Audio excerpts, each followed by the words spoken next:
I told myself going in, I wasn't going to try to fit in. I was going to be myself. And if they liked me, great. If they didn't like me, great. If they wanted to force me out, great.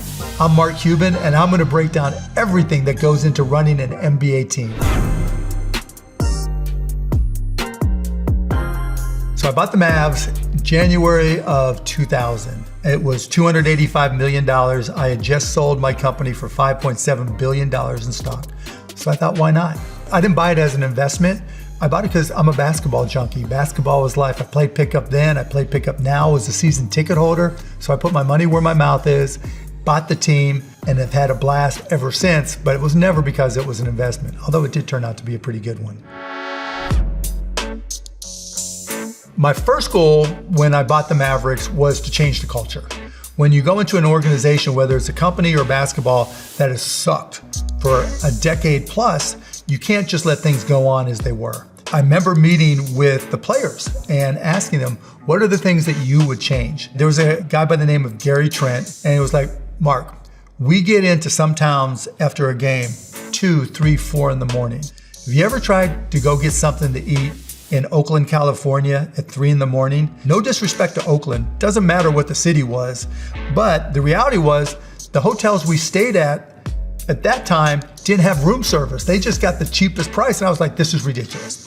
And that really helped me set the tone. We upgraded immediately, so we stayed at nothing but the best hotels. We made sure they had not only room service, but healthy foods. We brought in nutritionists. Dirk Nowitzki used to say that he would eat chips and candy bars before a game. We gave him the opportunity to be healthy. But the other thing that I did that completely changed the NBA, when I bought the team, we had 4 coaches, head coach, an assistant coach, and 2 other coaches that did things like work with the guys to develop skills, rebound for them when they wanted to get shots up, and those types of things. I realized that we were spending more money to train our office employees how to use Excel and Microsoft Word than we were on developing our players to improve their skills, despite the fact that we were paying those players hundreds of thousands and millions of dollars each. I went out and found former Mavericks, Moreland Wiley, Greg Dreiling, and a long, long list, and said, we want to bring you in and give you each an individual player to work with. And it was up and running within weeks. It also changes the culture so that they understand that I'm ready to do whatever it takes to win. When I got to the NBA in 2000, they thought they were in the basketball business. Anything they did that wasn't considered old school, classic basketball was frowned upon.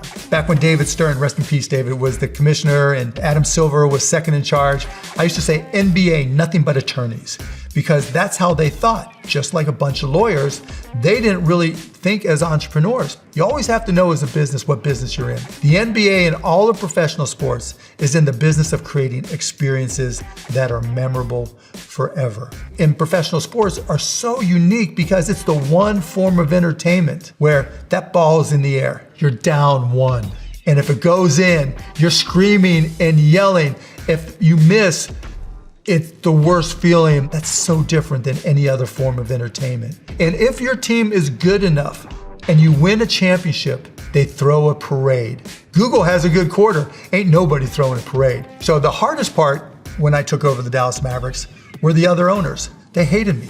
The board of governors are the 30 owners of NBA franchises, and we each own a third of the NBA entity itself.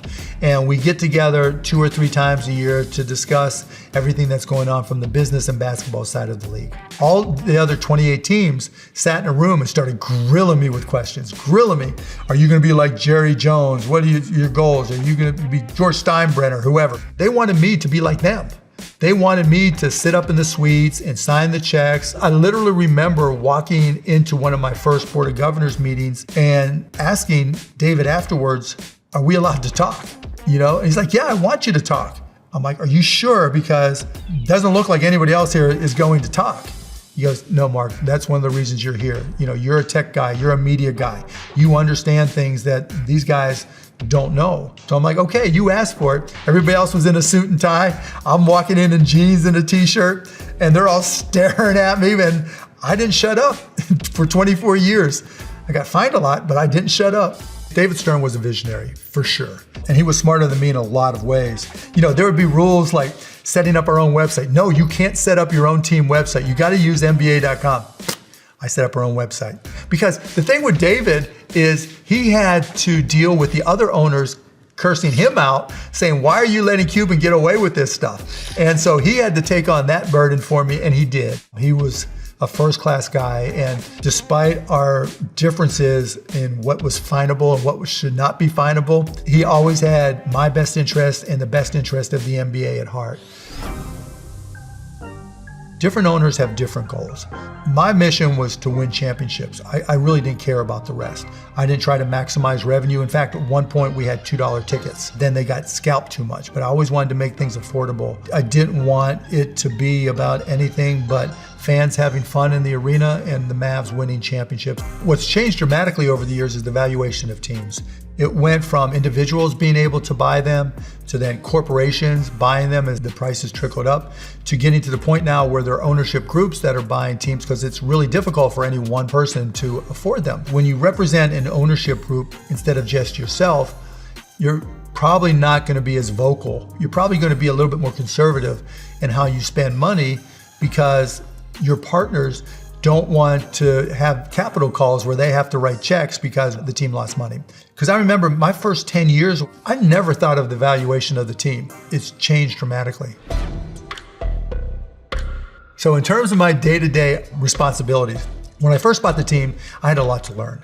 And so I was in there every single day, just absorbing everything that I could, trying to figure out the best ways to market, to sell tickets. I let the CEO of the business side just run the business side because I wasn't as focused on making money. I just wanted to make sure the tickets were sold. On the basketball side, I was always involved because that's where the real money came into play, the big money.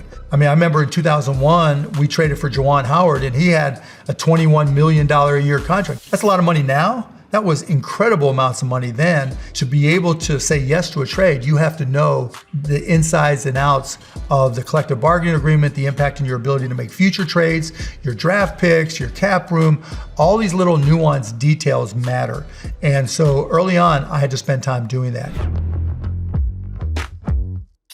When you have a team that hasn't made the playoffs in a decade and was voted the worst professional sports franchise of the 90s, it's not what you would call a destination franchise. Players looked at it as a intermediary station, a stop before you went somewhere else. And that's really what I had to change. Fortunately, we're getting ready to open up a new arena, the American Airlines Center in 2001. I went and just completely changed the design of team locker rooms. I made it so that every locker had a PlayStation and a TV screens, headphones, stereos, whatever they wanted to put, the locker was set. I also bought a plane and we literally designed it so that Sean Bradley, who was 7'6", had enough leg room that he could lean back and fall asleep without crushing the person behind him. But that wasn't the fun part about the plane. The fun part about the plane was lying about it. Because what I decided to do was get together with all the guys and say, look, we're the only ones that are going to be on here. It's not like media or other people are coming on. I want everybody to tell everybody we have a weight room on the plane, that we have a movie room, and anything else you want to make up, I'm fine with. Just, embellish as widely as you can. And I can't tell you how many times players over the next 3 years, do you guys really have a weight room on the plane so you get a workout in? Yes, it's amazing. You got to check it out, but you have to play for the Mavs in order to see it. General managers talk to each other and they're throwing out trade deals all the time. It's almost like fantasy basketball. But then maybe something happens. Somebody gets hurt or the style of the play, you get a new coach and the style of play changes. And all of a sudden it is, remember when you said you had interest in this player? Well, there might be an opportunity, and that's typically how it starts. When both teams get to the point where they have a need, they start discussing what the details of the trade will be. And then it also has to work within the constraints of the collective bargaining agreement. There are very literal and specific trade rules. If your salary for your team is above X amount, that means it's above the first apron. If it's above a larger amount, that means it's above the second apron. If you're above the second apron, then you cannot make a sign and trade. If you're above the first apron, you can't make a sign and trade, but you can trade your minimum players as part of a deal. There's all these little details that I don't want to bore you with, but you have to go through all that. And the league has evolved so that you have cap experts. You have people who literally are on staff because they learn the salary cap and the collective bargaining agreement in detail and look for every little angle that they can find. And back in the day when I was doing it and there weren't those cap experts, oh my God, it was so much easier to fleece the team.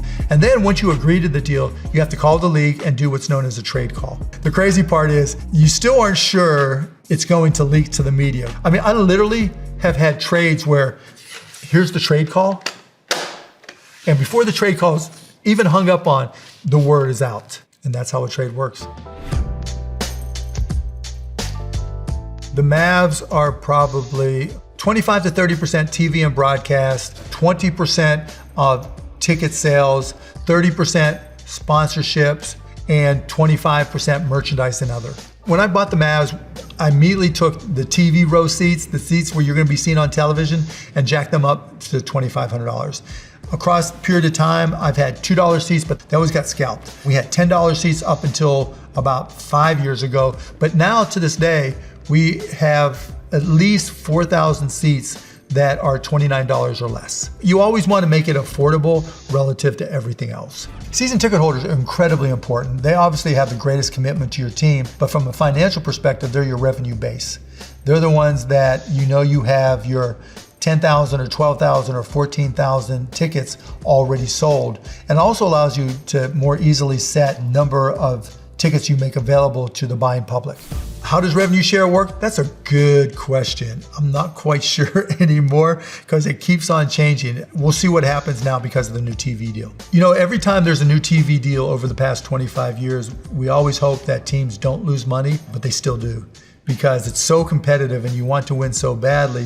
Sometimes you're willing to pay that luxury tax and whatever other taxes and take the restrictions of the collective bargaining agreement. Your organization doesn't do a good job selling sponsorships or tickets and you lose money.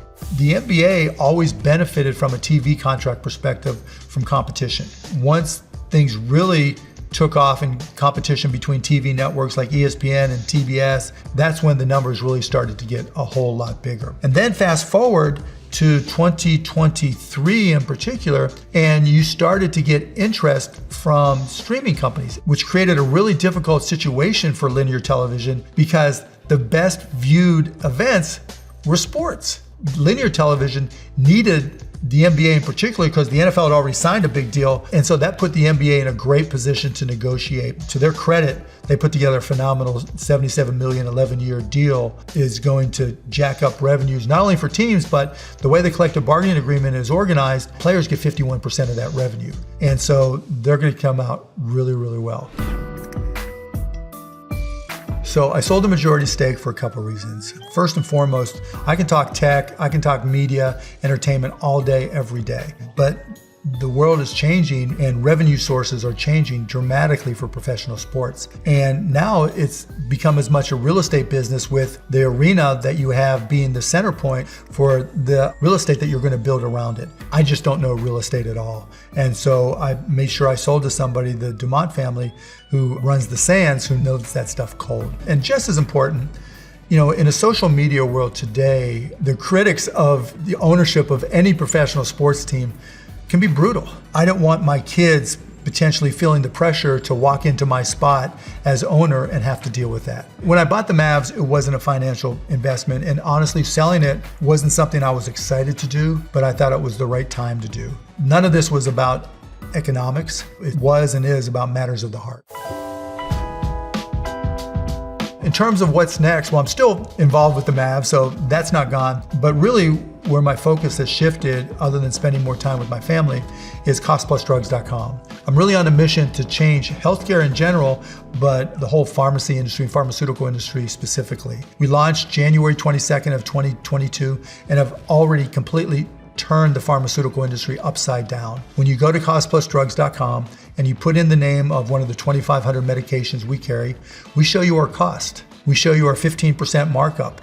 You can either pick it up at a local pharmacy, or for $10, we'll have the pharmacist review it and we'll mail it to you. As a result of that, we've seen the prices for pharmaceuticals drop. The ability to have a company that I co-founded change the entire healthcare industry, that's like winning an NBA championship, and that's where my focus is now. My name is Mark Cuban, and now you know everything there is to know about owning an NBA franchise.